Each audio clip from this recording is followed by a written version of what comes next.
हम जब यहाँ आए तो हमें सुबह सुबह कोई शख्स नाश्ता दे रहा था हमारे साथ जो मुकलाए हुए थे और धरने में जो और लोग मौजूद थे। दूसरे दिन फिर सुबह जब नाश्ता मिला तो मैंने पूछा कि ये नाश्ता कौन दे रहा है, तो मुझे पता चला कि हारून शाह साहब है, जो प्रोफेसर नसीम अब्बास साहब और रकीबो हेजा साहब, ये इनकी टीम है जो ये नाश्ता दे रहे हैं। जब मेरी हारून शाह साहब से मुलाकात हुई तो उन्होंने मुझे बताया कि वो अपनी वाइफ का जेवर बेचकर ये सारे धरने को नाश्ता दे रहे हैं।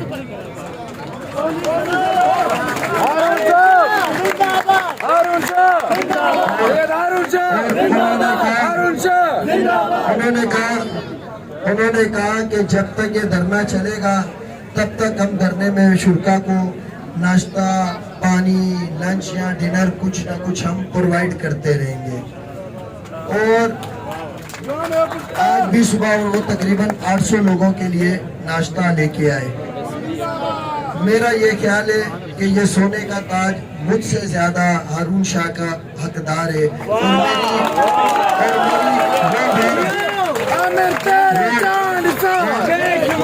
मेरी वो बहन जिसने अपना जेवर बेचा है, मैं हारून शाह साहब को दूंगा और उनसे कहूंगा कि ये ताज मेरी उस बहन को जाके पहनाए।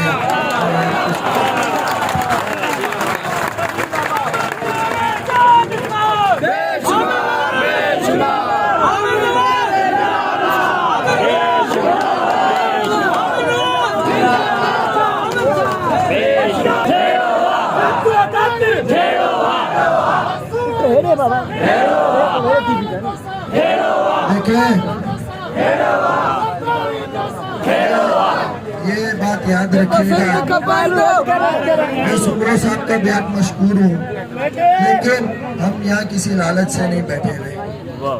हम यहाँ सिर्फ हिफाजत के लिए बैठे हुए हैं। और मैं आप सबसे भी अपील करूँगा कि आप सब घरों से बाहर निकले, धरती माँ की हिफाजत करें। और हारून शाह साहब, ये सोने का ताज आप मेरी उस बहन को घर जाके पहनाइएगा जिसने इस काज के लिए, धरती माँ के लिए जिसने अपना जेवर बेचा। आपके भाई भी हाजिर हैं, हम अपना खून का कतरा तक देंगे, लेकिन हम पीछे